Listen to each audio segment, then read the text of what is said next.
YSRCP party అధినేత YS Jaganmohan Reddy రేపు ఎన్టీఆర్ జిల్లాలోని ఇబ్రహీంపట్నంకి వెళ్తున్నారు. ప్రధానంగా చూసుకుంటుంది ఇటీవల ఏదైతే కల్తీ వ్యవహారానికి సంబంధించిన ఇష్యూలు ఏదైతే ఉందో ఆ నేపథ్యంలోనే టీడీపీ శ్రేణులు ఇరువురు మాజీ మంత్రుల ఇళ్లపైన అయితే దాడి చేశారు. ఇందులో ప్రధానంగా ఇప్పటికే గుంటూరు జిల్లా అంబటి రాంబాబు నివాసానికి నిన్న వెళ్ళారు. అయితే నిన్న జగన్ పర్యటన ఆద్యంతం చూసుకుంటే భారీ జన సమీకరణ జరిగింది. ముఖ్యంగా పెద్ద సంఖ్యలో వేలాది మంది కూడా ఇటు అభిమానులు కానివ్వండి, వైఎస్ఆర్సీపీ కార్యకర్తలు, ఆ పార్టీ శ్రేణులు చూసుకున్నట్లయితే వైఎస్ జగన్కి సాదర స్వాగతం పలికారు. ముఖ్యంగా నిన్న ఉదయం 10 గంటలకు బయలుదేరిన పర్యటన మధ్యాహ్నం 3 గంటల వరకు జాగింది.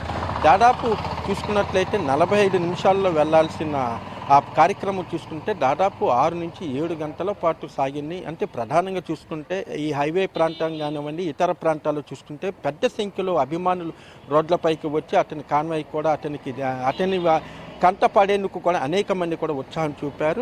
నిన్న అంబటి పరామర్శ అనంతరం రేపు చూసుకున్నట్లయితే శుక్రవారం మాజీ మంత్రి ఏదైతే జోగి రమేష్ నివాసానికి వెళ్తున్నారు. ఇటీవల ఇబ్రహీంపట్నంలోని జోగి రమేష్ నివాసంపై కొంతమంది టీడీపీ శ్రేణులు దాడి అయితే పాల్పడతారు. ఈ నేపథ్యంలో వాళ్ళందరూ కూడా జోగి రమేష్ కుటుంబ సభ్యులకు తీవ్ర ఆందోళనకు గురయ్యారు. ఈ నేపథ్యంలో పోలీసులు కూడా దీనికి సంబంధించి ఇప్పటికే కేసు నమోదు చేసి పలువురిని కూడా అరెస్ట్ చేసి వారిని స్టేషన్ బయలు కూడా విడుదల చేశారు. ఈ నేపథ్యంలో పార్టీ పరంగా జోగి రమేష్కి మేము అండగా ఉంటామని చెప్పేందుకు రేపు జగన్మోహన్ రెడ్డి రేపు ఉదయం 10:30కి తాడేపల్లిలోని పార్టీ కేంద్ర కార్యాలయం నుంచి కూడా ఆయన బయలుదేరతారు.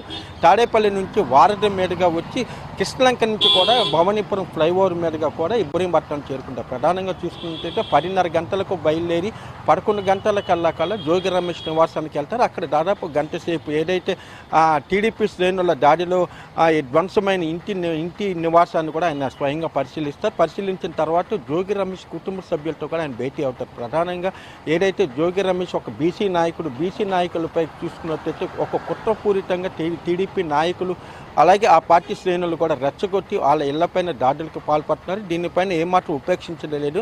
నిన్న చూసుకున్నట్టే ఒక మీడియా సమావేశం కూడా ఏదైతే అంబటి నివాసం పరామర్శ అనంతరం జగన్మోహన్ రెడ్డి మీడియా సమావేశం కూడా ఏర్పాటు చేశారు. ఆ మీడియాతో మాట్లాడుతూ కూడా అవసరమైన పక్షంలో కేంద్రం దృష్టికి వీటిని తీసుకెళ్తాము, ఇక్కడ రాష్ట్రంలో రాష్ట్రపతి పాలన విధించాలంటూ కూడా ఆ పార్టీకి సంబంధించిన ఎంపీలందరూ ఇప్పటికే డిమాండ్ చేశారు నిన్న పార్లమెంటు వెలుపల.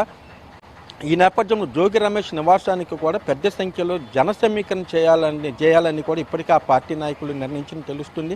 దాదాపు చూసుకుంటే ఉదయం 10:30 నుంచి అరగంటలోకి వెళ్ళి మధ్యాహ్నం 12 గంటలకు తిరుగు ప్రయాణం అవుతారని అధికారిక షెడ్యూల్ విడుదలైనప్పటికీ కూడా ఇది కూడా చాలా పెద్ద సంఖ్యలో సాగుతుందనేది కూడా వైఎస్ఆర్సీపీ శ్రేణులు భావిస్తున్నారు. ఏదైనప్పటికీ